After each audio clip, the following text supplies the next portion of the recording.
नमस्कार विद्यार्थी मित्रांनो, WTOच्या परिषदा या अत्यंत महत्त्वाचा भाग आहे ज्यावर खूपदा प्रश्न येतो। तर या परिषदा शिकवण्याला सुरू करण्याच्या अगोदर सर्वात पहिले मी तुम्हाला काय करतो, कशावर प्रश्न येतो तो तुम्हाला सांगतो। लक्षात ठेवा, सर्वात पहिल्या ज्या 6 परिषदा आहेत त्यांच्यावर खूपदा प्रश्न येतो। WTOची पहिली, दुसरी, तिसरी, चौथी परिषद किंवा आणखीन एक प्रश्न असा असतो की खाली दिलेल्या जागतिक व्यापार संघटनेच्या परिषदांना तुम्ही चढत्या क्रमाने किंवा उतरत्या क्रमाने अरेंज करा, असा एक प्रश्न असतो। त्यामध्ये जेव्हा जेव्हा प्रश्न आला तेव्हा हा प्रश्न खास करून पहिल्या 6 परिषदांवर आलाय। तर यासाठी मी एक नेमोनिक केलेला आहे, ते नेमोनिक लक्षात घ्या। नेमोनिक आहे सिंजी, सीडी, काहो। लक्षात ठेवा, नेमोनिक आहे, 6 परिषदांचं हे नाव आहे सिंजी, सीडी, काहो। सिन म्हणजे काय, पहिला आहे सिंगापूर, दुसरा आहे जेनेवा, तिसरा आहे सिएटल, दोहा, कॅनकून आणि हाँगकाँग। लक्षात ठेवा, या पहिल्या WTOच्या अंतर्गत असणाऱ्या महत्त्वाच्या 6 परिषदा होत्या सिंगापूर, जेनेवा, सिएटल, दोहा, कॅनकून आणि हाँगकाँग। याच्यानंतर प्रश्न कसे येतील, कोणत्या परिषदा होत्या, त्यांचा काय मेन टार्गेट होतं, हे सगळं आज आपण एकदम सविस्तरपणे पाहणार आहोत। आणि खूप महत्त्वाचा आणि इंटरेस्टिंग भाग आहे। थोडक्यात तुम्हाला आंतरराष्ट्रीय अर्थकारणाची ओळख कळेल आणि माहीत होईल। त्या अगोदर छोटासा एक क्विक रिव्हिजन। तुम्हाला माहीत असेल WTO काय आहे। WTO म्हणजे जागतिक व्यापार संघटना, वर्ल्ड ट्रेड ऑर्गनायझेशन। WTO हा एक असा महत्त्वाचा प्लॅटफॉर्म आहे ज्या ठिकाणी सर्व सदस्य राष्ट्रांचं म्हणणं आहे की ही पूर्ण जे जग आहे, जे वर्ल्ड आहे, हे एक फ्री ट्रेड एरिया व्हावं, मुक्त व्यापार क्षेत्र व्हावं। आणि या मुक्त व्यापार क्षेत्रामध्ये देशांनी एकमेकांसोबत व्यापार करत असताना कोणत्याही प्रकारचे टॅरिफ किंवा नॉन टॅरिफ बॅरियर्स लावता कामा नये, कोणत्याही प्रकारचे अडथळे लावता कामा नये। जे काही या ठिकाणी करायचे हे सगळं कसं असावं, मुक्त असावं, टॅक्सेस कमीत कमी असावे, टॅक्सेसचे रेट कमी असावे, कमीत कमी वस्तू आणि सेवांवर टॅक्सेस असावे, हा मुद्दा आहे। मात्र या सर्व चर्चा होत असताना विकसित देश म्हणजे श्रीमंत देश आणि अविकसित, विकसनशील आणि अत्यंत कमी विकसित देश हे 2 ग्रुपमध्ये डिवाईड झालेला आहे। आणि यांच्यामध्ये कंटिन्यू वाद सुरू आहे। आणि हा वाद यामुळे सुरू आहे कारण अविकसित आणि विकसनशील देशांचं म्हणणं आहे की जागतिक व्यापार संघटना सुरू होत असताना आम्हाला समान वागणूक मिळाली नाही, आम्हाला रॉ डील मिळाली, आम्हाला कच्चा ॲग्रीमेंट मिळालं आणि याचा आम्हाला लाँग टर्ममध्ये फायदा होत नाही आहे। आणि WTOच्या तरतुदींचा फक्त आणि फक्त श्रीमंत देशांनाच फायदा होतो असं अविकसित, विकसनशील आणि गरीब देशांचं म्हणणं आहे। तर त्यामुळे त्यांची नाराजी दूर करण्यासाठी WTOच्या अंतर्गत या सर्व अविकसित आणि विकसनशील देशांना खूप सर्व प्रकारच्या सवलती देण्यात आलेल्या आहेत।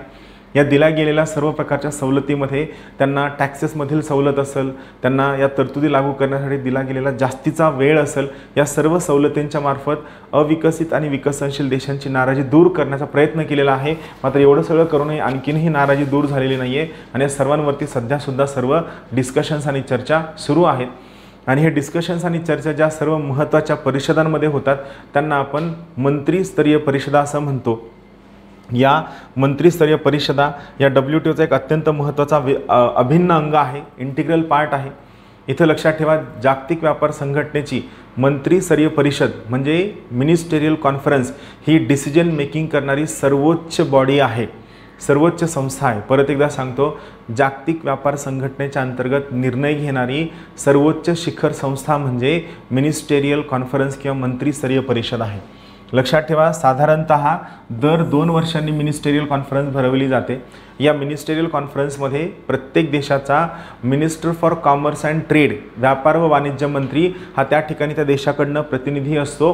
किंवा जर त्या देशाला वाटलं दुसरा एखादा प्रतिनिधी पाठवायचा आहे तर तो देशाचा निर्णय असतो। मात्र इन्व्हॅरिएबली नॉर्मली काय असतं, प्रत्येक देशाचा minister of commerce and trade, वाणिज्य व व्यापार मंत्री हा त्या ठिकाणी त्या देशाचं प्रतिनिधित्व या मंत्रीस्तरीय परिषदेवर करत असतो आणि त्यानुसार निर्णय होत असतात।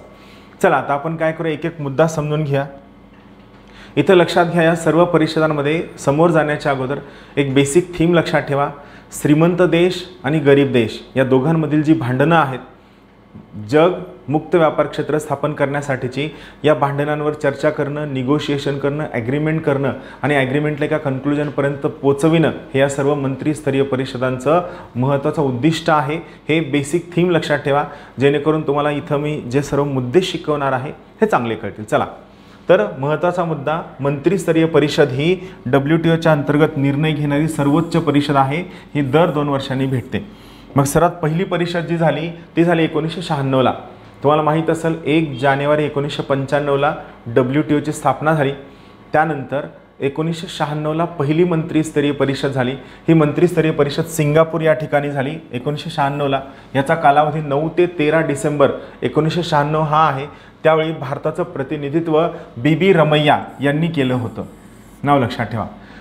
इथं लक्षात ठेवा, विकसित आणि विकसनशील देश या देशांमध्ये वादाचे 2 प्रमुख मुद्दे होते.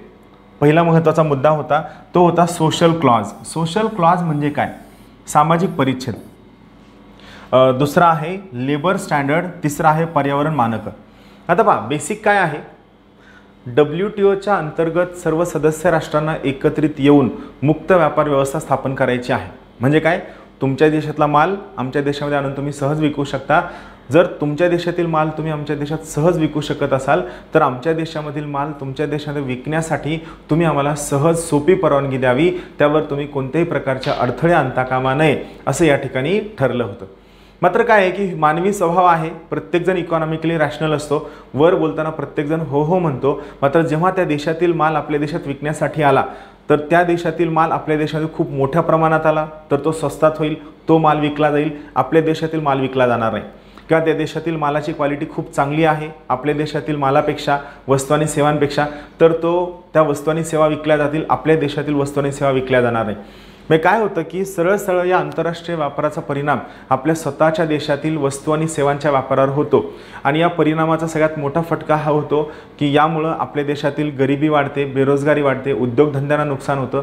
तर हे होऊ नये म्हणून जो आयातदार देश आहे हा आयातदार देश त्या येणाऱ्या वस्तूवरती वेगवेगळ्या प्रकारचे कर लावतो आणि यामुळे हा वाद सुरू असतो. थोडक्यात काय असतं, प्रत्येक देशाला स्वतःच्या डोमेस्टिक इंडस्ट्रीचं, स्वतःच्या घरगुती उद्योगधंद्यांचं या परकीय व्यापारापासून संरक्षण करायचं असतं व यासाठी तो वेगवेगळ्या साधनांचा वापर करतो. आणि WTOचं म्हणणं आहे की तुम्ही या प्रकारचे कोणत्याही प्रकारचे संरक्षण वापरू नका. एकमेकांच्या वस्तू आणि सेवांना एकमेकांच्या देशामध्ये सहजासहजी येऊ जाऊ द्या, जेणेकरून आपला मुक्त व्यापार क्षेत्र उभं राहील आणि सगळ्या जगभरातील सर्व सदस्य राष्ट्रांना व्यापाराच्या कॉम्प्लिमेंटॅरिटीमुळं, ट्रेड कॉम्प्लिमेंटॅरिटीमुळं फायदा होईल असं WTOचं स्वतःचं म्हणणं आहे. मग सिंगापूर इश्यूमध्ये सगळ्यात महत्त्वाचा वाद कशावर झाला, तो झाला सोशल क्लॉज. सोशल क्लॉजमध्ये काय येतं, पहिलं येतं लेबर स्टँडर्ड, दुसरं येतं पर्यावरण मानक. मी अगोदर काय करतो तुम्हाला लेबर स्टँडर्ड म्हणजे काय सांगतो. पहा, लेबर स्टँडर्ड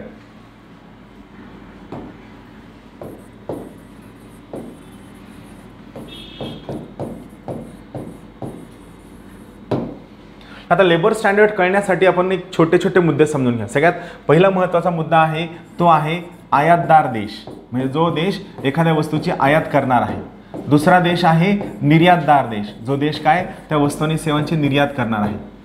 तिसरा महत्त्वाचा मुद्दा आहे लेबर स्टँडर्ड, म्हणजे काय काम करण्याची स्टँडर्ड्स काय असावं. चौथा महत्त्वाचा मुद्दा आहे ILO. ILO म्हणजे काय, इंटरनॅशनल लेबर ऑर्गनायझेशन. ILO म्हणजे इंटरनॅशनल लेबर ऑर्गनायझेशन. ILO सोबत काय लक्षात ठेवायचं, यासोबत आणखीन एक महत्त्वाचा मुद्दा हा लक्षात ठेवायचा आहे, तो आहे ILOने दिलेले 7 स्टँडर्ड्स. आणखीन एक नाव आहे, ते नाव आहे ड्वाइट आयसेनहॉवर. आणि यांच्यासोबत पुढचं नाव आहे ते आहे बिल क्लिंटन यांचं. हे अगोदर सगळं इथं लिहितो, म्हणजे तुम्हाला मला समजावून सांगणं सोपं जाईल. आपण काय शिकतो, आपण सोशल क्लॉज शिकतोय, सामाजिक परिच्छेद. आता सोशल क्लॉज काय आहे, तो सोशल क्लॉज ही तरतूद किंवा हे प्रोव्हिजन WTOच्या करारांमध्ये असावं यासाठी इंट्रोडक्शन किंवा सुरुवात अमेरिकेचे माजी राष्ट्राध्यक्ष ड्वाइट आयसेनहॉवर यांनी केलं. आणि सोशल क्लॉज हा असायलाच हवा याच्यावरती पुश किंवा याच्यावरती फोर्स हा अमेरिकेचे दुसरे राष्ट्राध्यक्ष बिल क्लिंटन यांनी दिलं. थोडक्यात अमेरिकेचं काय म्हणणं होतं, WTOच्या अंतर्गत जर या प्रकारच्या करार करायचे असतील आणि जर तुम्हाला मुक्त व्यापार क्षेत्राकडे जायचं असेल तर WTOच्या अंतर्गत सोशल क्लॉज असायला हवा लेबर स्टँडर्डच्या बाबतीत. मग सोशल क्लॉज नेमका काय आहे, तो सोशल क्लॉज काय म्हणतो, हा जो आयातदार देश आहे या आयातदार देशाला असं वाटलं, एकदम लक्ष देऊ नये का, आयातदार देशाला असं वाटलं की या निर्यातदार देशाने त्याच्या देशामध्ये वस्तू आणि सेवांचं उत्पादन करत असताना इंटरनॅशनल लेबर ऑर्गनायझेशन, आंतरराष्ट्रीय श्रम संघटनेने कामगारांच्या बाबतीत जे 7 महत्त्वाचे स्टँडर्ड्स, 7 महत्त्वाची मानकं घालून दिलेली आहेत. म्हणजे कामगारांना मिळणारा पगार असेल, कामगारांना मिळणारा फॅसिलिटी असेल, कामगारांचं स्किल असेल, कामगारांचं शिक्षण असेल किंवा आणखीन बाकीचे घटक असेल.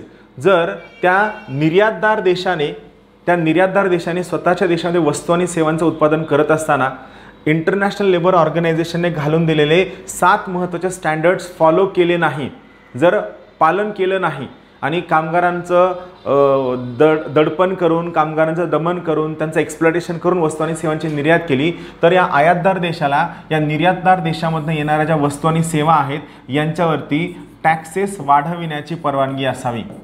काय असावी? टॅक्सेस वाढविण्याची परवानगी असावी, हे त्यांनी या ठिकाणी म्हणलं. किंवा या आयातदार देशाला या निर्यातदार देशावर निर्बंध टाकण्याची परवानगी असावी. काय असावी? निर्यातदार देशावरती निर्बंध टाकण्याची परवानगी असावी. म्हणजे पहा, सिंपल कन्सेप्ट आहे. आता भारतासारख्या देशाचा जर विचार केला तर या ठिकाणी खूप सर्व वस्तू आणि सेवा अशा आहेत की ज्या वस्तू आणि सेवा बनवत असताना कोणतीही डिग्री आपण डिमांड करत नाही, ITIचं सर्टिफिकेट असो किंवा नसो आपण डिमांड करत नाही. खूप सर्व कामगार असे असतात जे इन्फॉर्मली चालता चालता ते स्किल शिकतात, त्याचा वापर करतात आणि वस्तू आणि सेवांचं उत्पादन करतात. मग आपली वस्तू स्किल नसलेल्या व्यक्तीने बनविल्यामुळं ती स्वस्तात बनते, कारण त्या स्किल नसलेल्या व्यक्तीची सॅलरीची डिमांड जास्त नसते. मग आपली स्वस्त वस्तू जेव्हा अमेरिकेमध्ये विक्रीसाठी जाते त्यावेळेस अमेरिका कोण झाला? आयातदार देश झाला, भारत निर्यातदार देश झाला. मग या ठिकाणी अमेरिका काय म्हणते? भारताने इंटरनॅशनल लेबर ऑर्गनायझेशनच्या स्टँडर्ड्सचं पालन केलं नाही, मानकांचं फॉलो केलं नाही, कामगारांचं एक्सप्लॉयटेशन केलं आणि यामुळं आम्ही या ठिकाणी भारताकडनं वस्तू विकत घेणार नाही, भारताकडच्या वस्तूवर आम्ही निर्बंध टाकू किंवा जर ह्या गोष्टी करता नाही आल्या तर आम्ही भारताकडनं येणाऱ्या वस्तूंवरती टॅक्सेसचं खूप मोठ्या प्रमाणात प्रमाण लावू, टॅक्सेसचा रेट आम्ही खूप जास्त लावू. आणि याला मात्र विकसनशील, अविकसित किंवा गरीब देशांनी विरोध दर्शविला आहे. गरीब देशांचं म्हणणं आहे की या प्रकारचे लेबर स्टँडर्ड आम्हाला फॉलो करणं शक्य नाही आहे, प्रत्येक वेळी शक्य नाही आहे आणि प्रत्येक वेळी तुमच्या देशामधील वस्तू आम्ही सहज आयात करू द्यायच्या आणि आमच्या देशातील वस्तू आल्या की तुम्ही त्या ठिकाणी सोशल क्लॉज लावायचा, सामाजिक परिच्छेद लावायचा, हे आम्हाला मान्य नाही. यामुळे या ठिकाणी वाद सुरू आहे. यासोबतच या विकसनशील देशांचं म्हणणं आहे आमच्या देशामध्ये कामगारांसोबत कसं वागावं, कोणते कायदे करावे, कामगार कायदे कसे असावे, कोणते स्टँडर्ड्स ठरावे, हा पूर्णतः आमच्या सार्वभौमत्वाचा प्रश्न आहे, हा आमच्या सॉव्हरेनिटीचा प्रश्न आहे. आणि WTOच्या अंतर्गत जर या प्रकारची बंधनं टाकली जाणार असेल तर ते कुठंतरी आमच्या इंटिग्रिटीला, आमच्या सार्वभौमत्वतेला आणि आमच्या सॉव्हरेनिटीला धोक्याचं आहे. याला आम्ही मान्य करणार नाही. त्यामुळं सोशल क्लॉजला विकसनशील, अविकसित आणि अति अविकसित देशांकडून खूप मोठ्या प्रमाणात विरोध झाला, ज्याला विकसित देशांनी, अमेरिकेचे ड्वाइट आयसेनहॉवर आणि बिल क्लिंटन यांनी खूप मोठ्या प्रमाणात पुश केलं होतं की असं यायला हवं. राहील लक्षात, याला सोशल क्लॉज असं म्हणलं जातं. सोशल क्लॉज कळला, थोडक्यात काय? सामाजिक परिच्छेद. इथं आणखीन एक दुसरा महत्त्वाचं ते स्टँडर्ड ते पर्यावरण मानक. म्हणजे भारतामधला राईस जेव्हा अमेरिकेत विक्रीसाठी जातो तेव्हा अमेरिका त्या ठिकाणी म्हणते की तुम्ही ज्या राज्यांमध्ये हा राईस आलेला आहे, पंजाब आणि हरियाणा, त्या ठिकाणी तुम्ही खूप मोठ्या प्रमाणात पेस्टिसाईड वापरता, यामुळे आम्ही तुमचे तांदूळ घेणार नाही. मग आपण त्यांना म्हणू शकतो की हा तांदूळ घ्या, यामध्ये पेस्टिसाईड कंटेंट किती आहे तुम्ही तपासा, जर पेस्टिसाईड कंटेंट असेल तर तुम्ही आमचा राईस नाकारा. मात्र अमेरिकेचं म्हणणं नाही, आम्ही त्या नाही, तुम्ही पर्यावरणाचं संरक्षण करत नाही, तुमच्याकडे नॅशनल एन्व्हायरमेंटल पॉलिसी नाही, तुम्ही इंडस्ट्रियलायझेशनसाठी खूप मोठ्या प्रमाणात वनांची कत्तल करत आहात आणि तुम्ही पेस्टिसाइड्स वापरत आहात, फर्टिलायझर्स वापरत आहात, तुमच्यामुळे भारतामधील सर्व चिमण्या मेलेल्या आहेत आणि यामुळे आम्ही तुमचा राईस घेणार नाही. चिमण्या का गेल्यात हा प्रश्न बाजूला राहिला, आम्हाला तुमचा राईस घ्यायचा नाही का? तर थोडक्यात काय की पर्यावरणाची मानकं हा जो वापर आहे किंवा पर्यावरणाचे जे स्टँडर्ड्स किंवा पर्यावरण हे जे कारण आहे, हे कारण वापरून त्यांना भारताच्या व्यापाराला अमेरिकेत येण्यापासून ब्लॉक करायचं आहे, भारतीय व्यापाराच्या स्टँडर्ड्सवर त्यांना बंधनं टाकायची आहेत. हा विकसित आणि अविकसित देशांमधील वादाचा दुसरा महत्त्वाचा मुद्दा आहे. राहील लक्षात, सोशल क्लॉज एक मुद्दा आहे, लेबर स्टँडर्ड्स आणि पर्यावरण मानकं. थोडक्यात काय? सोशल क्लॉज, लेबर स्टँडर्ड, पर्यावरण ही कारणं पुढं करून त्या ठिकाणी त्यांना त्या ठिकाणी जसं शक्य असेल तसं भारताकडनं येणाऱ्या वस्तू आणि सेवांच्या व्यापारावरती बंधनं घालायची आहेत. त्यामुळं हे महत्त्वाचं आहे. राहील लक्षात. आता पुढचं यामधलं सिंगापूर लक्षात ठेवा. जेव्हा कधी सिंगापूरवर प्रश्न येईल तिथे एक शब्द लक्षात ठेवा, सिंगापूर हे सिंगापूर इश्यूजसाठी फेमस आहे. सिंगापूर इश्यूज या ठिकाणी मी सगळं लिहून दिलेलं आहे, तरी मी अगोदर काय करतो की एक नेमोनिक सांगतो जे तुम्हाला लक्षात येईल. नेमोनिक आहे CITT. CITT हे महत्त्वाचं नेमोनिक आहे. CITT काय आहे तर सगळ्यात पहिलं आहे ट्रेड अँड कॉम्पिटिशन म्हणजे स्पर्धा. दुसरं महत्त्वाचं आहे ट्रेड अँड इन्व्हेस्टमेंट. तिसरं महत्त्वाचं आहे transparency.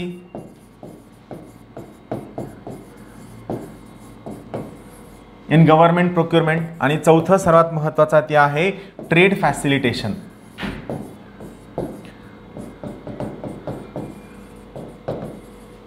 CI transparency trade facilitation हे CITT. मी हे मुद्दे तुम्हाला थोडक्यात समजावून सांगतो, याच्या खूप जास्त डिटेलमध्ये जायची गरज नाही आहे. याचा फक्त एक एक ओळीत आपण समजून घ्या. सर्वात पहिला आहे गुंतवणूक आणि कॉम्पिटिशन. हे दोन महत्त्वाचे मुद्दे. गुंतवणूक म्हणजे काय तर यांचं काय म्हणणं आहे, आपण जेव्हा गॅटच्या अंतर्गत मुक्त व्यापार स्थापन करण्यासाठी चर्चा सुरू केल्या त्यावेळेस आपलं टार्गेट हे फक्त वस्तूंचा व्यापार होतं. नंतर हे हळूहळू वस्तूंच्या व्यापाराकडनं सेवेच्या व्यापाराकडे गेलं. वस्तू आणि सेवा, आणि वस्तू आणि सेवा झाल्यानंतर सध्याच्या घडीला आंतरराष्ट्रीय व्यापारामधील जर सर्वात महत्त्वाचा किंवा सर्वात जो सिग्निफिकंट मुद्दा असेल तर तो मुद्दा आहे गुंतवणुकीचा. मग कोणत्याही WTOच्या सदस्य राष्ट्राने इतर कोणत्याही सदस्य राष्ट्रामध्ये गुंतवणूक करत असताना त्या सदस्य राष्ट्रांनी गुंतवणुकीवर बंधनं टाकता कामा नये. बंधनं टाकता कामा नये म्हणजे काय तर त्या ठिकाणी तुमचं जे एक्सचेंज रेट आहे, एक्सचेंज रेट तुमच्या चलनाचा विनिमय दर हा मार्केट बेस्ड असावा, सोबत कन्व्हर्टिबिलिटी असावी, परिवर्तनीयता असावी. म्हणजे तुमचं चलन मार्केटच्या आधारावर परिवर्तनीय करण्यात यावं. या सगळ्या गोष्टी थोडक्यात काय आहे की तुम्ही फॉरेन डायरेक्ट इन्व्हेस्टमेंट आणि परकीय संस्थात्मक गुंतवणुकीला तुमच्या देशामध्ये जास्तीत जास्त येऊ द्यावं. जर या दोन्ही गोष्टी तुमच्या देशात जास्तीत जास्त प्रमाणामध्ये आल्या तर त्या ठिकाणी खूप चांगल्या पद्धतीनं गुंतवणूक वाढेल आणि इतर सर्व गोष्टींसाठी सुद्धा फायदा होईल, हे यांचं स्वतःचं म्हणणं आहे. त्यामुळे या ठिकाणी गुंतवणुकीवर असणारे बंधनं काढून टाकावे हे त्यांचं म्हणणं होतं. त्यानंतर दुसरं महत्त्वाचं कॉम्पिटिशन, स्पर्धा. म्हणजे काय, तुम्ही तुमच्या देशामध्ये ज्या परकीय कंपन्या येणार आहेत, खाजगी गुंतवणूक येणार आहे, परकीय टेक्नॉलॉजी येणार आहे. उद्देश हा आहे की जेव्हा या परकीय कंपन्या तुमच्या देशामध्ये व्यापार करण्यासाठी येतील तेव्हा या सर्व कंपन्यांना तुम्ही तुमच्या देशातील ज्या कंपन्या आहेत या देशातील कंपन्यांच्या बरोबरीनं वागणूक द्यावी. यांच्यासोबत कोणत्याही प्रकारचा भेदभाव करता कामा नये. म्हणजेच काय, तुम्ही परदेशी कंपन्यांना सुद्धा नॅशनल ट्रीटमेंट द्यावी, तुमच्या देशासारखी ट्रीटमेंट द्यावी असं या ठिकाणी ठरवण्यात आलं होतं. नॅशनल ट्रीटमेंट देण्यात यावी असं इथं ठरवलं होतं. तर हे पहिले दोन महत्त्वाचे मुद्दे सिंगापूर इश्यूज खूपदा विचारले गेलेले आहेत. पहिला महत्त्वाचा मुद्दा आहे गुंतवणूक, दुसरा महत्त्वाचा मुद्दा आहे स्पर्धा. गुंतवणूक सहजासहजी येऊ द्यावी, स्पर्धा करत असताना परदेशी कंपन्यांना तुम्ही चांगली वागणूक द्यावी, तुमच्या देशांतर्गत चांगली वागणूक द्यावी. यासाठी आवश्यक असणारे सर्व नियम असतील, सर्व कायदे असतील, या सर्व कायद्यांमध्ये बदल करावा जेणेकरून परदेशी कंपन्या आणि देशी कंपन्या यांच्यामध्ये समान कॉम्पिटिशन असेल, समान पातळीवर कॉम्पिटिशन असेल, जेणेकरून तुमच्या देशामध्ये गुंतवणूक आणि इतर सर्व गोष्टींसाठी सुधारणा करण्यासाठी वाव असेल. हा सर्वात महत्त्वाचा मुद्दा इथं ठरला आहे. दुसरा आहे गव्हर्नमेंट प्रोक्युरमेंट. गव्हर्नमेंट प्रोक्युरमेंट म्हणजे काय, थोडक्यात भारत सरकार खूप सगळं अन्नधान्य स्वतः विकत घेतं मिनिमम सपोर्ट प्राईसला किंवा फेअर अँड रिम्युनरेटिव्ह प्राईसला. हे सर्व अन्नधान्य गव्हर्नमेंट गोडाऊनमध्ये फूड कॉर्पोरेशन ऑफ इंडियाच्या अंतर्गत स्टोअर केलं जातं आणि हे अन्नधान्य प्रोक्यूर केल्यानंतर सरकार हे अन्नधान्य फूड सिक्युरिटी मिशनच्या अंतर्गत 2 रुपये, 3 रुपये, 4 रुपये किलो या भावानं विकतं. आणि सरकारने हे अन्नधान्य एवढ्या स्वस्तात विकल्यामुळं मार्केटमधील जे कन्झ्युमर आहे तो गायब होतो, कारण त्याला फुकटात मिळाले आणि ऑटोमॅटिकली मग त्या ठिकाणी जो मी तुम्हाला कन्सेप्ट सांगितलं होतं त्या सोयीनं त्या ठिकाणी सरळ परदेशी गुंतवणूकदारांना नुकसान होतं. परकीय गुंतवणूकदारांना किंवा त्यांच्या वस्तू विक्रीसाठी आलेल्या लोकांच्या वस्तू आणि सेवा कुणीही विकत घेत नाही. तर हे होऊ नाही म्हणून गव्हर्नमेंट प्रोक्युरमेंट म्हणजे थोडक्यात सरकार जे अनुदान देते, सबसिडी देते, या सबसिडीज ट्रान्सपरंट असाव्या, सरकारला माहीत असणाऱ्या असाव्या आणि WTOच्या अंतर्गत असणाऱ्या असाव्या असं या ठिकाणी ठरवण्यात आलेलं आहे. त्यामुळे इथं महत्त्वाचं आहे सरकार जे सर्व अनुदान देते, सरकार जे स्वतः प्रोक्युरमेंट करतं, यामध्ये ट्रान्सपरन्सी असावी. सरकारने केलेल्या प्रोक्युरमेंटमुळं त्या ठिकाणी परकीय व्यापार डिस्टॉर्ट होतोय का, परकीय व्यापाराला नुकसान होतंय का हे पाहितलं जावं. आणि जर नुकसान होत असेल तर सरकारची प्रोक्युरमेंट किंवा सरकारनं दिली जाणारी सबसिडी यावर बंधनं टाकली जावी, असं या ठिकाणी नियम केलेला आहे. सगळ्यात चौथा आहे व्यापार सरलीकरण. लक्षात ठेवा, इथं महत्त्वाचा मुद्दा, सिंगापूर इश्यूजच्या अंतर्गत व्यापार सरलीकरण, ट्रेड फॅसिलिटेशन हा एकमेव इश्यू आहे जो करार म्हणून मान्य झाला आहे. इतर कोणताही इश्यू ॲज अ करार म्हणून मान्य झाला नाही. परत एकदा सांगतो, ट्रेड फॅसिलिटेशन, व्यापार सरलीकरण हा एकमेव मुद्दा आहे जो ॲज अ करार म्हणून मान्य झाला आहे. इतर कोणताही मुद्दा ॲज अ करार म्हणून मान्य झालेला नाही. यामुळे याला महत्त्व आहे. इथं लक्षात घ्या, व्यापार सरलीकरण म्हणजे काय, तुम्ही खूपदा पाहिलं असेल बघा, सेतू सुविधा केंद्र, बरोबर आहे की नाही. अगोदर काय व्हायचं, जर समजा तुम्हाला नॅशनॅलिटी, डोमिसाईल किंवा जात सर्टिफिकेट किंवा व्हॅलिडिटी, नॉन क्रिमिनल हे सर्व जर काढायचं असेल तर तुम्हाला ॲट वन टाईम 15-16 अधिकाऱ्यांना स्वतः पर्सनली जाऊन भेटावं लागायचं. आणि या 15-16 हे ऑब्व्हियस होतं की खूप सगळी लोक गैरहजर असायची. आणि यामुळे एक एक सर्टिफिकेट काढण्यासाठी महिना, 2 महिने, 2.5, 3, 4 महिने एवढा कालावधी लागायचा. यामुळे काय झालं, सिंगल विंडो सिस्टीम आली. म्हणजे काय, सेतू सुविधा केंद्र आले. म्हणजे तुम्ही जायचं आहे, तुमची कागदपत्र त्या ठिकाणी जमा करायची आहेत आणि तुमची कागदपत्र तुम्ही त्या ठिकाणी जमा केल्यानंतर तुम्हाला डायरेक्टली फक्त काय क्वेरी आहे तेवढी तुम्हाला कळेल. अदरवाईज तुमचे सर्वच्या सर्व कागदपत्र जमा केल्यानंतर आणि जर त्यामध्ये त्रुटी नसेल तर तुम्हाला एक आठवड्याभराच्या कालावधीमध्ये तुम्हाला हवं ते सर्टिफिकेट मिळेल, अशी तरतूद सेतूमध्ये आहे. याला आपण काय म्हणतो, सिंगल विंडो सिस्टीम, एकल खिडकी योजना. म्हणजे काय, तुम्हाला 10 ठिकाणी न जाता एका सिंगल ठिकाणी जायचं आहे, कागदपत्र जमा करायचे, तर त्या ठिकाणी त्यांनी दिलेल्या विहित कालावधीमध्ये तुम्हाला तुमचं सर्टिफिकेट मिळणार आहे. मग ट्रेड फॅसिलिटेशन सुद्धा सेम आहे. परकीय व्यापाराचे नियम सोपे करणं, रजिस्ट्रेशन सोपे करणं, लायसन्सेस सोपे करणं, कालावधी कमी करणं, एकाच ठिकाणावरून या सर्व गोष्टी मिळणं, याला आपण ट्रेड फॅसिलिटेशन म्हणतो. जेणेकरून या सर्व गोष्टी कमीत कमी कालावधीमध्ये पूर्ण होतील आणि भारतामध्ये व्यापार खूप सोपा आहे, ईज आहे आणि कोणत्याही कटकटीशिवाय आहे. जर ही फिलिंग आली तर भारतामध्ये परकीय व्यापार वाढेल, परकीय गुंतवणूकदार वाढतील, परकीय बिझनेसमॅन वाढतील आणि भारतामधील परकीय व्यापार हा आंतरराष्ट्रीय पातळीवर नेण्यासाठी मदत होईल. त्यामुळे हे महत्त्वाचं आहे. तर इथे लक्षात ठेवा, सिंगापूर इश्यूजच्या अंतर्गत 4 महत्त्वाचे आहेत. पहिला आहे व्यापार आणि गुंतवणूक, दुसरा आहे व्यापार आणि स्पर्धा, तिसरा आहे सरकारी खरेदीमध्ये ट्रान्सपरन्सी आणि चौथं आहे ट्रेड फॅसिलिटेशन, व्यापार सरलीकरण. या परिषदेमध्ये, ही जी सिंगापूर परिषद आहे, या सिंगापूर परिषदेमध्ये 2000 सालापर्यंत संगणक आणि माहिती तंत्रज्ञानविषयक करार करण्याचा निर्णय घेण्यात आला. यावर सुद्धा प्रश्न येतो, कोणत्या परिषदेमध्ये संगणक आणि माहिती तंत्रज्ञान विषयक करार करण्याचा निर्णय घेण्यात आला हे ठरविण्यात आलं. तर लक्षात ठेवा, ती कोणती परिषद आहे, ती सिंगापूर परिषद आहे, हे लक्षात ठेवा. सिंगापूर नंतर दुसरी परिषद होती 1998ची, जेनेवाची परिषद महत्त्वाची आहे. याचा कालावधी 18 ते 20 मे 1998 आहे. लक्षात ठेवा, 1998ला गॅट कराराला 50 वर्ष पूर्ण झाले होते. यामुळं ही विशेष सभा बोलावण्यात आली होती. गॅट काय आहे, general agreement on trade and tariff. तर या गॅट कराराला 50 वर्ष पूर्ण झाली होती. 1948चा गॅट करार आहे. भारत हा गॅटचा संस्थापक सदस्य आहे. मी त्यावेळी सुद्धा तुम्हाला सांगितलं होतं, 2 महत्त्वाचे फरक होते गॅट आणि WTO मध्ये. गॅट हा फक्त करार होता, WTO ही एक संस्था आहे. दुसरा महत्त्वाचा फरक, गॅटच्या अंतर्गत वाद सोडविण्यासाठी कोणतीही संस्था कार्यरत नव्हती, कोणतीही डिस्प्यूट सेटलमेंट बॉडी नव्हती. WTOच्या अंतर्गत डिस्प्यूट सेटलमेंट बॉडी आहे, हे आपण ऑलरेडी शिकलो आहोत. तर या गॅटची स्थापना 1948, गॅटचं कार्यान्वयन 1948ला झालं. यामुळे जिनेवाच्या वेळी त्यांना 50 वर्ष पूर्ण झाल्याच्या प्रित्यर्थ विशेष सभा बोलविण्यात आली जिनेवामध्ये. यामध्ये सगळ्यात महत्त्वाची गोष्ट, उरुग्वे राऊंड, ज्या राऊंडच्या आधारावरती WTOची स्थापना झाली. क्रोनॉलॉजी माहीत असेल, उरुग्वे राऊंड हा गॅटच्या अंतर्गत जेवढे सगळे राऊंड झाले त्यातील सर्वात मोठा राऊंड आहे. उरुग्वे राऊंड हा 1986 ते 1994 या कालावधीमध्ये पार पडला. उरुग्वे राऊंडच्या वेळी गॅटचे डायरेक्टर जनरल होते, त्यांचं नाव होतं आर्थर डंकेल. आर्थर डंकेल यांनी एक महत्त्वाचा प्रस्ताव दिला. त्या प्रस्तावाचं नाव आहे डंकेल प्रस्ताव. आणि या डंकेल प्रस्तावाच्या आधारावरती एक महत्त्वाचा करार झाला. त्या कराराचं नाव आहे मर्राकेश करार. आणि या मर्राकेश कराराच्या आधारावरती 1 जानेवारी 1995ला WTOची स्थापना झाली. सोपं आहे, परत एकदा सांगतो. उरुग्वे राऊंड गॅटच्या अंतर्गत झालेल्या सर्व राऊंड्समधील सर्वात मोठा राऊंड आहे 1986 ते 1994. यावेळी आर्थर डंकेल हे गॅटचे डायरेक्टर जनरल होते. त्यांनी एक प्रस्ताव मांडला, डंकेल ड्राफ्ट किंवा डंकेल प्रस्ताव. याच्या आधारावरती मर्राकेश करार झाला. या कराराच्या आधारावरती 1 जानेवारी 1995ला WTOची स्थापना झाली.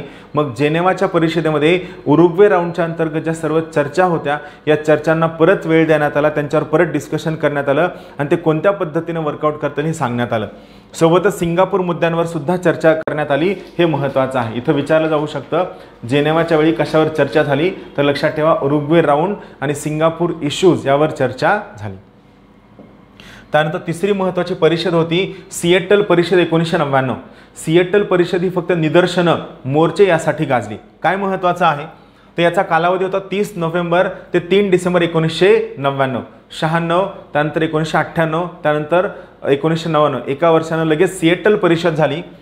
विकसित देशांनी सामाजिक परिच्छेद म्हणजे काय, मगाशी मी तुम्हाला शिकवलेलं सोशल क्लॉज म्हणजे काय, लेबर स्टँडर्ड्स आणि पर्यावरण स्टँडर्ड्सचा जो क्लॉज आहे, हा सोशल क्लॉज श्रीमंत देशांनी गरीब देशांवर लादण्याचा प्रयत्न केला आणि यामुळे गरीब देशांनी आणि अविकसित देशांनी याला खूप मोठ्या प्रमाणात विरोध करून त्यांचा हा प्रयत्न हाणून पाडला. यासोबतच जो जागतिक व्यापार वाढला होता, या वाढलेल्या जागतिक व्यापारामुळे पर्यावरणावर हानी पोचत होती, मानवी विकासावर परिणाम होत होता आणि या सर्व गंभीर परिणामांसाठी सर्व श्रीमंत देश आणि गरीब देश दोघेही कोणत्याही प्रकारे उपाययोजना करत नव्हते. ते फक्त प्रॉफिटियरिंग किंवा GDP वाढविणं किंवा आर्थिक सुबत्ता वाढविणं, जी मर्कंटिलिझम थेरीचा बेस आहे त्यावरच फोकस करत होती. यामुळे सिएटल परिषदेच्या बाहेर खूप मोठ्या प्रमाणात निदर्शनं झाली आणि विरोध आणि निदर्शनामुळे ही परिषद खूप जास्त गाजली होती. लक्षात ठेवा, परिषद काय आहे, सिएटल परिषद आहे, जी विरोधामुळे आणि निदर्शनांमुळे खूप मोठ्या प्रमाणात गाजलेली होती. त्यानंतर पुढची महत्त्वाची परिषद आहे ती आहे दोहा. दोहा ही कतारची राजधानी आहे. दोहा का फेमस आहे किंवा दोहाला आणखीन काय म्हणलं जातं, इथे लक्षात ठेवा, दोहाला दोहा डेव्हलपमेंट राऊंड म्हणून सुद्धा ओळखलं जातं. दोहा डेव्हलपमेंट राऊंड, दोहा परिषदेला दोहा डेव्हलपमेंट राऊंड या नावाने सुद्धा ओळखलं जातं. दोहा परिषदेला दोहा डेव्हलपमेंट राऊंड का म्हणलं जातं, नेमकं काय कारण आहे, तर इथं लक्षात घ्या, जेव्हा जागतिक व्यापार संघटना सुरू झाली त्यावेळी गरीब देशांनी ही नाराजी व्यक्त केली की जागतिक व्यापार संघटनेमध्ये नवीन असं काही नाहीये, जे गॅटमध्ये होतं तेच आहे आणि आम्हाला काहीही नवीन मिळालेलं नाही, आम्हाला काहीही कॉन्क्रीट मिळालेलं नाही. यावेळी जागतिक व्यापार संघटना स्थापन होत असताना त्यावेळी गरीब देशांनी खूप मोठ्या प्रमाणात नाराजी व्यक्त केली होती. इथं आता जेव्हा मी गरीब हा शब्द वापरेल त्यामध्ये अविकसित देश, अति अविकसित देश आणि डेव्हलपिंग कंट्रीज, विकसनशील देश जसे की भारत, चीन, Brazil, south Africa, Mexico, Indonesia या सर्व देशांची नावं येतात. तर या गरीब देशांनी या ठिकाणी नाराजी व्यक्त केली होती. यामुळे WTOच्या स्थापनेवेळी WTOच्या तरतुदी लागू करण्यासाठी आपण गरीब देशांना 10 वर्षांचा ग्रेस कालावधी, मुदत कालावधी दिला होता की तुम्ही हे लागू करताना आणखीन 10 वर्ष घ्या, 10 वर्षानंतर तुम्ही याला लागू करा, असा आपण त्यांना ग्रेस कालावधी दिला होता. मात्र तरीही गरीब देशांची नाराजी दूर झाली नव्हती. त्यामुळे 2001 साली दोहा डेव्हलपमेंट राऊंड सुरू करण्यात आला होता. Doha development round main purpose काय आहे तर गरीब देशांची नाराजी दूर करण्यासाठी सुरू करण्यात आलेली जी महत्त्वाची चर्चेचे राऊंड्स आहेत, चर्चेच्या फेरी आहेत, त्यांना दोहा डेव्हलपमेंट राऊंड म्हणलं जातं. हा 2001ला सुरू झाला. डेव्हलपमेंट राऊंड का म्हणायचं तर गरीब, अविकसित, अति अविकसित आणि विकसनशील देशांची नाराजी दूर करण्यासाठी सुरू केला गेलेला एक अत्यंत महत्त्वाचा राऊंड आहे. यामुळे याला आपण दोहा डेव्हलपमेंट राऊंड या नावाने ओळखतो. इथं काय चर्चा झाली आपण पाहूया. यामध्ये लक्षात ठेवा, व्यापाराचं उदारीकरण करण्यासाठी म्हणजेच ट्रेड लिबरलायझेशन करण्यासाठी 21 मुद्द्यांचा दोहा डेव्हलपमेंट एजेंडा मांडण्यात आला. दोहा दिशादर्शक ठराव, 21 असे मुद्दे मांडण्यात आले ज्या मुद्द्यांवर आपण चर्चा करू, गरीब देशांची नाराजी दूर करू, मुक्त व्यापार क्षेत्र स्थापन करू आणि आपला व्यापार वाढीस कसा लागेल आणि जगभरातील सर्व व्यापारी राष्ट्रांना फायदा कसा होईल यासाठी दोहा डेव्हलपमेंट एजेंडा जो 21 मुद्द्यांचा आहे तो मांडण्यात आला. मग इथे लक्षात घ्या सर्वात पहिली महत्त्वाची गोष्ट, आता कृषी व्यापार व गैरकृषी औद्योगिक व्यापार हे वादाचे महत्त्वाचे मुद्दे होते. कृषी व्यापार आणि गैरकृषी म्हणजे काय, इथं शब्द आहे नामा. नामा म्हणजे काय, नॉन ॲग्रिकल्चरल मार्केट ॲक्सेस. एक थोडक्यात मी तुम्हाला समजावून सांगतो. बघा, भारतासारखा जो देश आहे, अविकसित विकसनशील डेव्हलपिंग देश, हा देश टेक्नॉलॉजिकली खूप जास्त स्ट्रॉंग नाही आहे. आपण टेक्नॉलॉजिकली खूप जास्त स्ट्रॉंग नाही आहोत. हां, काही क्षेत्रामध्ये आपण वर्ल्ड लीडर असेलही, सेवा क्षेत्र असेल, स्पेस असेल, यामध्ये आपण वर्ल्ड लीडर जरी असलो तरी सर्वसामान्यांना आवश्यक असणारी जी टेक्नॉलॉजी आहे यामध्ये आपण वर्ल्ड लीडर नाही आहेत. मग अशा वेळी काय होतं, आपली जी मेन भिस्त आहे परकीय व्यापारामध्ये ती आजही शेती क्षेत्राची आहे, त्याच्या पलीकडे आपण जात नाहीत. मग अशा वेळी काय होतं, हे श्रीमंत देश काय म्हणतात, श्रीमंत म्हणजे विकसित देश, म्हणजे औद्योगिकरित्या इंडस्ट्रियली स्ट्रॉंग असणारे देश, हे काय म्हणतात की तुम्ही तुमच्या देशामध्ये आमच्या नॉन ॲग्रिकल्चरल वस्तू, गैरकृषी वस्तू, camera, pen, board, light, fan, computers, table, furniture, तुम्ही आमच्या देशामध्ये जे गैरकृषी वस्तू आहेत या गैरकृषी वस्तूंना तुम्ही ॲक्सेस द्या आणि आम्ही काय करू, आम्ही तुमच्या देशातील कृषी वस्तूंना ॲक्सेस देऊ. आपण तयार होतो का, तर गैरकृषी वस्तूंची आपल्याला गरज असते. आपल्याकडे तेवढं टेक्नॉलॉजिकल एक्सपर्टीज नसतं, आपण खूप सगळ्या बाबतींमध्ये मागं असतो. त्यामुळे आपण काय करतो, त्यांच्या गैरकृषी वस्तूंना ॲक्सेस देतो.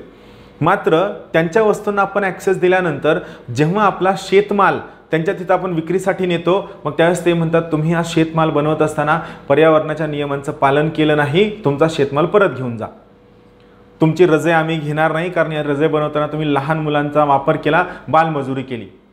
तुमच्या या प्रदेशातून जिथून तुमचा राईस आलेला आहे त्या ठिकाणी जर इंटरकास्ट मॅरेज केलं तर तुम्ही त्यांची हत्या करता. तुमच्या देशामध्ये खूप मोठ्या प्रमाणात मानवाधिकारांचं उल्लंघन होतं, जेंडर इनइक्वॅलिटी आहे, आम्ही तुमच्या वस्तू घेणार नाही. म्हणजे त्यांच्या गैरकृषी वस्तू आपण खूप सहज येऊ देतो आणि आपल्या कृषी वस्तू त्यांच्या देशामध्ये गेल्यानंतर मात्र ते सर्व प्रकारचे नॉन टॅरिफ बॅरियर्स वापरतात. काय करतात, नॉन टॅरिफ बॅरियर्स वापरतात. याचा आपला विरोध आहे, याला आपला विरोध आहे. आपलं म्हणणं आहे की जर आम्ही ॲक्सेस देत असो तर तुम्ही पण ॲक्सेस द्या. आता मग मोठा प्रश्न पडतो की ते ॲक्सेस का देत नाहीत, तर लक्षात ठेवा त्यांच्याकडं फॉर एक्झाम्पल आपण जर अमेरिकेचा विचार केला तर अमेरिकेमध्ये शेतीवर अवलंबून असणाऱ्या लोकांची संख्या फक्त 5% आहे. मात्र हे जे 5% लोक शेती करतात, हे जेवढं उत्पादन करतात हे उत्पादन जवळपास पूर्ण आफ्रिका खंडाला पुरल एवढं उत्पादन हे फक्त 5% लोक करतात. का, कारण त्यांच्याकडं शेती ही खूप लार्ज स्केलला केली जाते, खूप मोठ्या प्रमाणात गुंतवणूक सहित केली जाते, मेकॅनायझेशन झालेलं आहे, टेक्नॉलॉजी आहे आणि खूप सगळे फायदे आहेत. त्यामुळे त्यांची शेती खूप जास्त चांगल्या प्रमाणे उत्पादन देते आणि ते जगभरात सर्वांना परवडणारं असतं, ते पुरणारं असतं. त्यामुळे आपण त्या ठिकाणी कॉम्पीट करू शकत नाही आणि त्यांना पण ते फक्त 5% लोकांची बचत करायचे, त्यांना सेव्हिंग करायचे. आणि यामुळं कृषीला ॲक्सेस आणि नॉन कृषी वस्तूंना ॲक्सेस हा सर्वात महत्त्वाचा वादाचा मुद्दा आहे या दोहा डेव्हलपमेंट राऊंडमधला. कृषी व्यापार व गैरकृषी औद्योगिक व्यापार हे वादाचे महत्त्वाचे मुद्दे होते. मग यामध्ये गैरकृषी वस्तूंच्या आयाती संबंधी म्हणजे नॉन ॲग्रिकल्चरल मार्केटविषयी या एक उपकाराविषयी चर्चा सुरू करण्यात आली. आता मी काय करतो, या ठिकाणी नामा काय आहे, नॉन ॲग्रिकल्चरल मार्केट ॲक्सेस काय आहे याबद्दल थोडक्यात सांगतो. नामा 11, नामा 11 हे कोण आहे, तर नॉन ॲग्रिकल्चरल मार्केट ॲक्सेस, गैरकृषी वस्तूंसाठी आम्हाला ॲक्सेस मिळावा यासाठी WTOच्या परिषदांमध्ये फिअर्सफुली स्वतःचं बाजू मांडणारी एक महत्त्वाची संघटना आहे. याचं म्हणणं काय आहे मी सगळं व्यवस्थित पद्धतीनं सांगतो. लक्षात ठेवा, यांचं पहिलं महत्त्वाचं म्हणणं आहे की ज्या अकृषी वस्तू आहेत याच्यावरील टॅक्सेस आणि टॅरिफ तुम्ही काय करा, कमी करा. टॅक्सेस आणि टॅरिफ जे सर्व अडथळे ते तुम्ही काय करा, कमी करा. हा पहिला यांचा महत्त्वाचा उद्देश आहे. दुसरी यांची महत्त्वाची मागणी आहे ती आहे विकसनशील देशांना निर्यात करण्यासाठी यामध्ये परवानगी देण्यात यावी. विकसनशील देशांनी परवानगी द्यावी म्हणजे काय, डेव्हलपिंग देशांनी परवानगी द्यावी, विकसनशील देश. तिसरं यांचं महत्त्वाचं उद्दिष्ट आहे ते आहे, या नामामध्ये काय काय येतात, तर यामध्ये येतात इंधन, उत्पादित वस्तू, खाणकामातील वस्तू,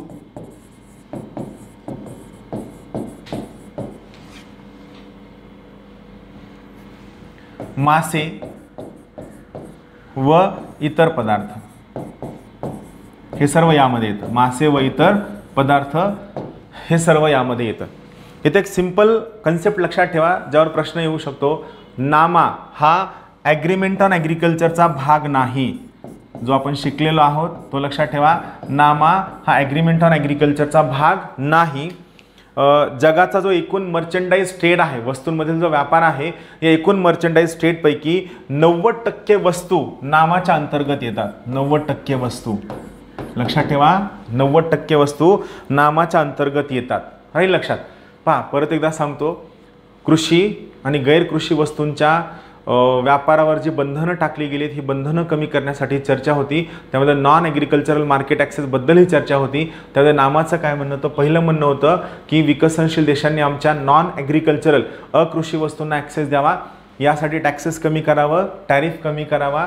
यामध्ये इंधन, उत्पादित वस्तू, त्यानंतर खाणकामाच्या वस्तू, मासे व इतर पदार्थ येतात. इथं लक्षात ठेवा नामा हा ॲग्रीमेंट ऑन ॲग्रिकल्चरचा भाग नाही. आणि सर्वात शेवटचा मुद्दा, जगभरामध्ये होणाऱ्या एकूण वस्तूंच्या व्यापारापैकी, एकूण मर्चंडाईज ट्रेडपैकी 90% मर्चंडाईज ट्रेड हा नामा नॉन ॲग्रिकल्चरल मार्केट ॲक्सेसमध्ये येतो. त्यामुळे हा अत्यंत महत्त्वाचा मुद्दा आहे ज्यावर खूप मोठ्या प्रमाणात वाद सुरू आहे.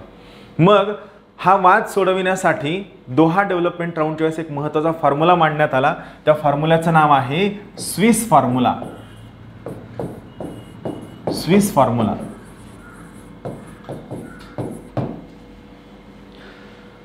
स्विस फॉर्म्युला काय आहे यावर तुम्हाला प्रश्न येणार नाही.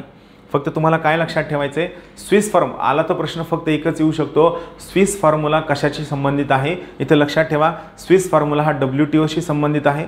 दुसरा महत्त्वाचा मुद्दा, स्विस फॉर्म्युला हा WTO मधील नॉन ॲग्रिकल्चरल मार्केट ॲक्सेसशी संबंधित आहे. मग जो स्विस फॉर्म्युला त्याचं काय म्हणणं होतं की श्रीमंत देश आणि अति अविकसित देश दोघांनीही टॅरिफ कमी करणं, दोघांनीही टॅक्सेस कमी करावे. नॉन ॲग्रिकल्चरल मार्केट ॲक्सेसच्या ज्या वस्तू आहेत यावरती श्रीमंत देश व सोबतच गरीब देश या दोघांनीही टॅक्सेस कमी करावे असं स्विस फॉर्म्युल्याचं म्हणणं होतं.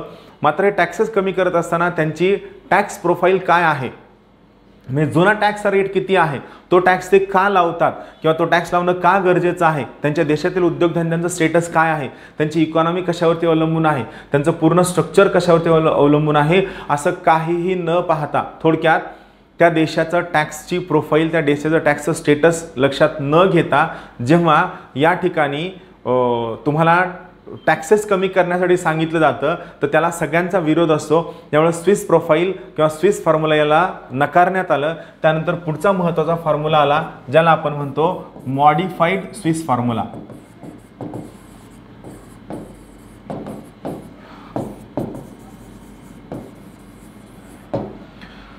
मॉडिफाईड स्विस फॉर्म्युला हे स्विस फॉर्म्युल्याचं ॲडव्हान्स्ड व्हर्जन आहे. स्विस फॉर्म्युल्यामध्ये सर्वांनी टॅक्सेस टॅरिफ कमी करावा हा टार्गेट होतं. मात्र हे टॅक्सेस किंवा टॅरिफ कमी करत असताना यामध्ये जुना टॅक्सेसचा प्रोफाईल कसा आहे, टॅक्सेस कसे लावले गेले होते हे लक्षात घेऊ नका असं सांगितलं होतं. मॉडिफाईड स्विस फॉर्म्युल्यामध्ये मात्र भूमिका बदलविण्यात आली आणि मॉडिफाईड स्विस फॉर्म्युल्यामध्ये तुम्ही याच्यानंतर टॅक्सेस चेंज करत असताना किंवा टॅरिफ कमी करत असताना तुमची जी जुनी टॅरिफची प्रोफाईल आहे या सर्व गोष्टी विचारात घेऊन त्या ठिकाणी टॅरिफ कमी कराव्या. सर्वांनी टॅरिफ किंवा टॅक्सेस कमी करावे. मात्र हे टॅरिफ कमी करत असताना त्या ठिकाणी जो बेस आहे, जो जुना प्रोफाईल आहे हा लक्षात घेऊन टॅरिफ कमी करावा. म्हणजे थोडक्यात सिच्युएशननुसार टॅक्सेस आणि टॅरिफ कमी करून नॉन ॲग्रिकल्चरल वस्तूंना सर्व देशांनी एकमेकांच्या मार्केटमध्ये ॲक्सेस द्यावा असं मॉडिफाईड स्विस फॉर्म्युल्यामध्ये सुचवण्यात आलं, ज्यावर चर्चा होऊन तो बऱ्यापैकी ॲक्सेप्टन्समध्ये होता. लक्षात ठेवा यामध्ये सार्वजनिक आरोग्याच्या संरक्षणासाठी कायद्यातील काही नियमांमधून सूट देण्यात आली. सार्वजनिक आरोग्य म्हणजे काय, समजा या ठिकाणी WTOच्या काही तरतुदीनुसार तुम्ही औषधी ज्या ठिकाणी पेटंट इन्व्हॉल्व आहे हे तुम्ही पेटंट व्हायोलेट करू शकत नाही. मात्र जर ते पेटंट व्हायोलेट केल्यामुळं देशातील काही लोकांचं प्राण वाचत असेल, जसं की काही लाईफ थ्रेटनिंग डिसीजेस असतात, कॅन्सर आहे, एड्स आहे, त्या लाईफ थ्रेटनिंग डिसीजेससाठी मात्र तुम्ही काय करू शकता, त्या ठिकाणी त्याची जे WTOचे नियम आहेत या नियमांना उल्लंघन करून त्या ठिकाणी तुम्ही नियम तोडू शकता. यामध्ये परवानगी देण्यात आलेली आहे. थोडक्यात औषधीसाठी, महत्त्वाच्या केमिकलसाठी, ॲक्टिव्ह फार्मास्युटिकल इन्ग्रेडियंटसाठी तुम्हाला WTOच्या काही करारांमधून सूट देण्यात आलेली आहे. त्यानंतर काही अर्थव्यवस्था ज्या अत्यंत गरीब आहेत, ज्यांना त्या ठिकाणी सस्टेन करणं शक्य नाही आहे, या काही अत्यंत गरीब अर्थव्यवस्थांना सवलत देण्यात आली होती आणि याला नाव होतं special and differential treatment. Special and differential treatment म्हणजे काय आहे थोडक्यात सांगतो. तर लक्षात ठेवा, जे अविकसित, विकसनशील किंवा अति अविकसित देश आहेत यांना WTOच्या अंतर्गत जे स्ट्रिक्ट रूल्स आहेत, जे स्ट्रिक्ट नियम आहेत, या सर्व नियमांच्या अंतर्गत सवलती देण्यात आल्या होत्या, जेणेकरून त्यांचा WTOच्या नियमांमुळे नुकसान होता कामा नये, कारण त्यांचा आंतरराष्ट्रीय वापरातील वाटा खूप कमी होता, डोमेस्टिक मार्केटवर सर्व अवलंबून होतं. आणि जर परदेशी कंपन्यांनी त्या ठिकाणी जर स्वतःचं बस्तान बसवलं त्या देशांच्या अर्थव्यवस्था नुकसानीत गेल्या असत्या, हे सर्व देश त्या ठिकाणी गुलाम बनले असते. यामुळं WTOच्या अंतर्गत गरीब देशांना ज्या सवलती देण्यात आल्या होत्या त्यांना आपण स्पेशल अँड डिफरन्शियल ट्रीटमेंट असं म्हणतो. थोडक्यात काय की तुम्हाला वेगळी वागणूक असेल. याचं एक्झाम्पल आहे, जर समजा बनाना हा चीनमधनं युरोपियन युनियनमध्ये गेला, भारतामधनं युरोपियन युनियनमध्ये गेला, आणि सेम बनाना जर समजा आफ्रिकन कंट्रीजमधनं युरोपियन युनियनमध्ये गेला, तर आफ्रिकेमधनं येणारी जी केळी आहे यावरती कमी टॅक्सेस असतील ॲज कम्पेअर्ड टू भारत किंवा दक्षिण अमेरिका किंवा चीन. का? कारण अति अविकसित देश किंवा लिस्ट डेव्हलप्ड कंट्रीज यांना तुम्ही विशेष ट्रीटमेंट द्यावी, त्यांना सवलत द्यावी. हे स्पेशल अँड डिफरन्शियल ट्रीटमेंटच्या अंतर्गतचा महत्त्वाचा भाग आहे. आणि यात आणखीन एक महत्त्वाचा मुद्दा होता, जो होता 1 जानेवारी 1995ला WTOची स्थापना झाल्यानंतरही त्या ठिकाणी अविकसित देशांना 10 वर्षांचा ग्रेस पिरियड जो देण्यात आला होता, तो स्पेशल अँड डिफरन्शियल ट्रीटमेंटचा महत्त्वाचा भाग होता. तर या 3 महत्त्वाच्या परिषदा झालेल्या आहेत. इथं प्रत्येक शब्द जो सांगतो यावरती प्रश्न येऊन गेलेला आहे, म्हणून तुम्ही हे खूप चांगलं वाचणं अपेक्षित आहे. आपण पुढच्या परिषदा घेऊन लवकरात लवकर येऊया. सर्वांना खूप खूप शुभेच्छा. Thank you very much. Have a good day.